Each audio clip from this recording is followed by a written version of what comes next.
Hi, I'm E.G. Lewis and welcome back to my channel, and today we're going to be doing something a little different. I have done this a couple times, but it's time to do this again, and also this came as a suggestion from a fellow booktuber who reached out to me, and that booktuber is going to be showing up in this video, so stay tuned to that. Actually, I think it's the first one.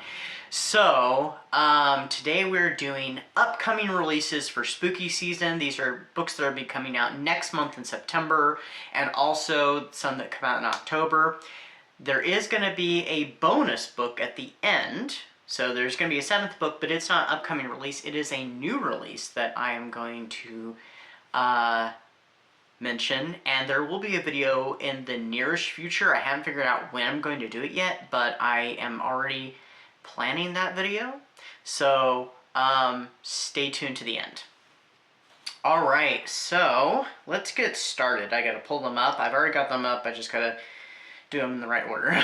We are doing this in the order of release, so coming out on September 11th is They Own the Night by Amy McCaw, who is our booktuber. Thank you, Amy, for making this suggestion. And I read some of Amy's books, and they're all awesome. I still have yet to finish her last, where do I have that? It's probably on the shelf behind me. Oh yeah, it's down here. I don't think you can really see. Oh yeah, you can. Mina and the Cult. Her Mina books are awesome. I still have yet to read that one, so I'm hoping to read it in the near future. It's on my agenda. But she has a new one coming out where this one is kind of a Dracula retelling. So let's go over to the synopsis here. The new pulse-pounding 1980s Dracula retelling from YA booktuber and author of the Mina and the Undead trilogy, Amy McCaw. This Stranger Things meets Buffy meets Only Murders in the building thriller is perfect for fans of Cynthia Murphy, Catherine Foxfield, and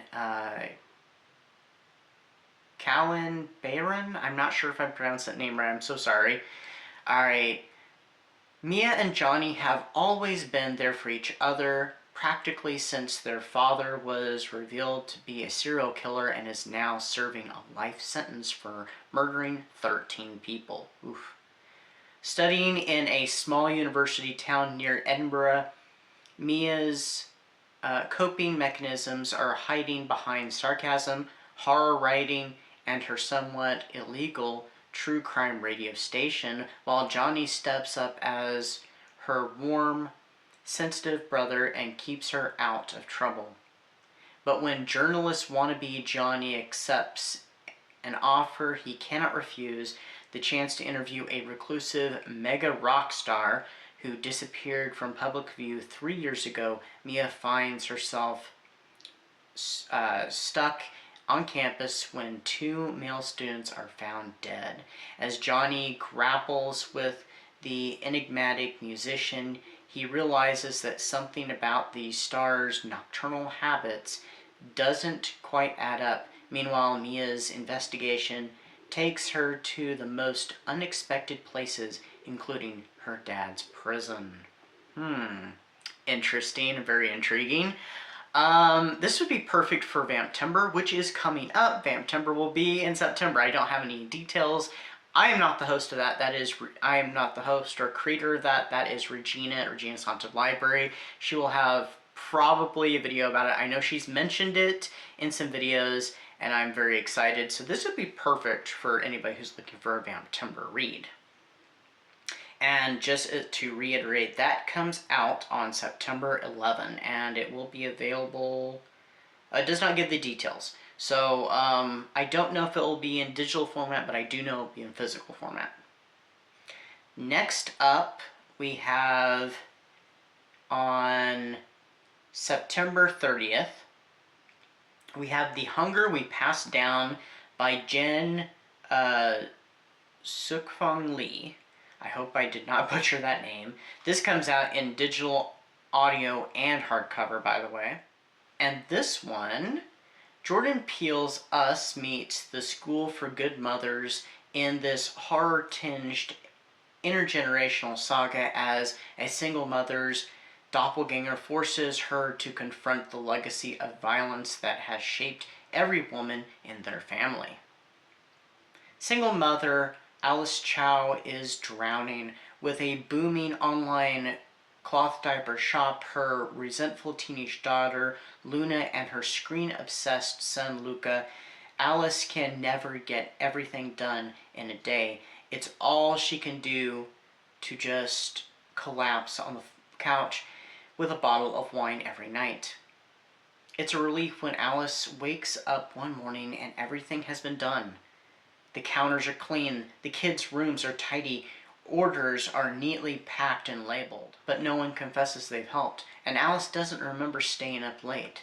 Someone or something has been doing her chores for her. Alice should be uneasy, but the extra time lets her connect with her children and with her hard-edged mother, who begins to share their haunted family history from Alice's great-grandmother, a comfort woman during World War II, through to Alice herself. But the family demons, both real and subconscious, are about to become impossible to ignore.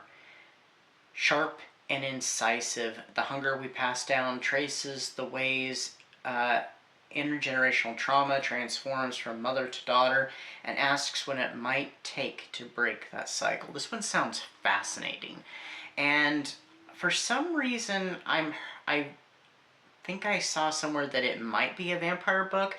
It won't come out in time for Vamptember, but it definitely come out in perfect time for Halloween, and it sounds like it goes into some very deep places and some very interesting places. So if you're interested in The Hunger We Pass Down, that comes out on September 30th.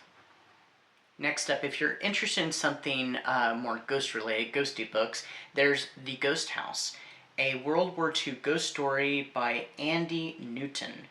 And this one is only going to be available in digital format. I don't know about any paperbacks or hardbacks or Audible, but it comes out on October 17th. Sorry, October 17th. I started to say 7th. This one has a shorter synopsis. Occupied France, 1944, in the shadow of the ravished battlefields of, I know I'm going to butcher this, Verdun, where the scars of the First World War never healed, Vienne, I'm not sure, struggling to hold onto her crumbling family chateau, takes in her traumatized nephew, Blaise, after the arrest of her sister by the Nazis. But when Blaise says he can see eerie figures in the fog and whispers from the forbidden force beyond the fence, it seems something ancient and sorrowful stirs in the soil where soldiers of the Great War once bled. As strange guests arrive at the old house and secret surface, Vienne, again, I'm so sorry, must face the terrifying possibilities that the brutal SS aren't the only horrors she must face. So if you're also interested in some history, this one also sounds up your alley. This one sounds really spooky and very atmospheric, kind of gothic too. So this would also be very perfect for Halloween, and it comes out just in time because it comes out in the middle of the month of October. So another great one, and I just really like that cover. So far all the covers have been really cool, but I really like the atmosphere of this cover. Alright, we have two more upcoming releases, and this one is The Black Carnival by Harlequin Grimm. This one I actually first heard about some months back. I can't remember how many. I'm thinking 2 or 3 months back. Maybe a little bit more. On Instagram, actually. So I actually heard about this on social media. I do follow this author, and this is actually going to be his debut novel. This will be available in paperback and digital, and it comes out in late October, October 25th. This one has another really short synopsis. The year is 1886. In New Sarum, England, and Atherton Graves only knows a life surrounded by corpses. Amidst a rash of child deaths, he alone suspects they are the product of murder. At least that's what the ghosts in his mortuary tell him. but there's hardly time to hunt the killer. Atherton has just sold a cadaver to a spiritualist at the notorious Black Carnival, and the town gang known as the Disciples is not going to take that lightly. Caught between a serial killer, a circus bursting with foul characters, and his spiraling madness amongst the restless dead, Atherton will undoubtedly become the villain of his own story. The question remains, who, if any, will be unscathed by the rampant destruction he's invited? So this one's another very gothic one, and also having to do with ghosts. So if you're into ghosty stuff, this would be perfect for it as well. I'm really looking forward to this one, as well as the Dracula book, because you know me and Dracula, but especially this sounds really cool too.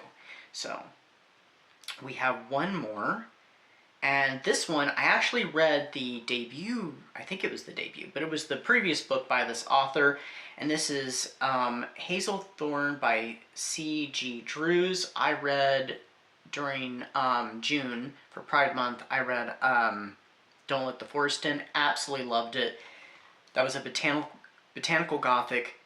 This one is another botanical gothic, and it's another YA. It'll be available in digital form, audiobook, and hardcover. I don't know about paperback. Coming out on October 28th, so the very end of October. So this one is, Evander has lived like a ghost in the forgotten corners of the Hazelthorn estate since he was taken by his reclusive billionaire guardian Byron Leno Hall when he was a child. For his safety, Evander has been given 3 ironclad rules to follow. He can never leave the estate.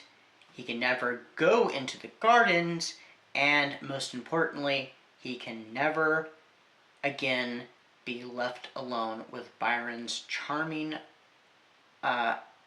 underachieving grandson, Laurie.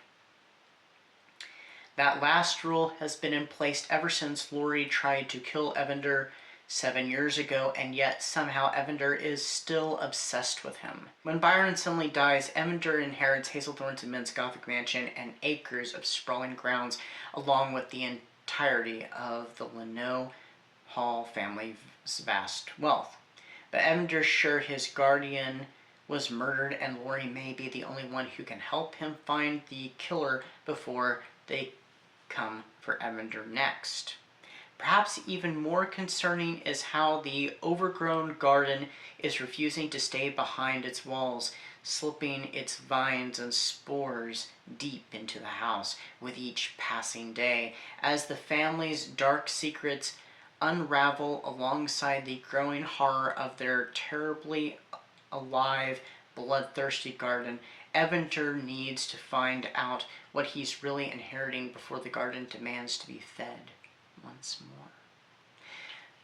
It sounds very much in the vein of it, and I have heard that it is, from posts from the author actually on social media, that it is very much in the vein of Don't Let the Forest In.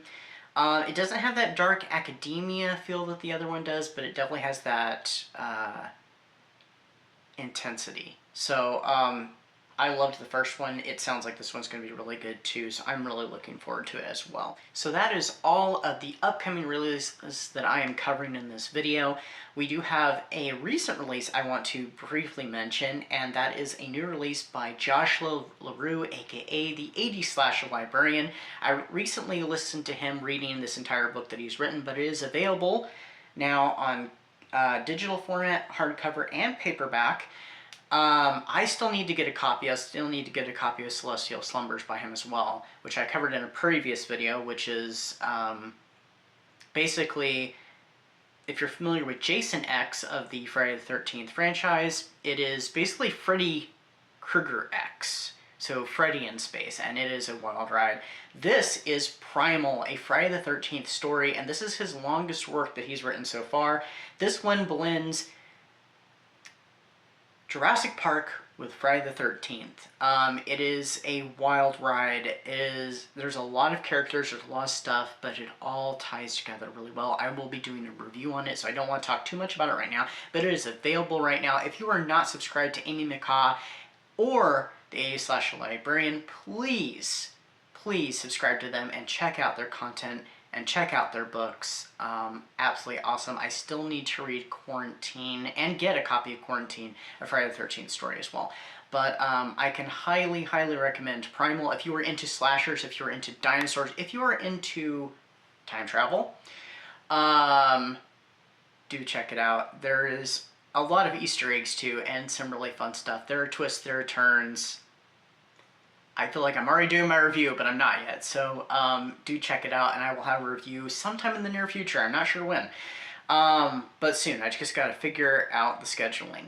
So anyway, that's what I've got for you today. I hope you are all having a great day, and as we are creeping closer and closer to spooky season, I hope you're all geared up and ready for all the fun, because we need escape, especially in the world that we live in now. So anyway, stay safe, stay spooky, and I'll see you then. Bye-bye.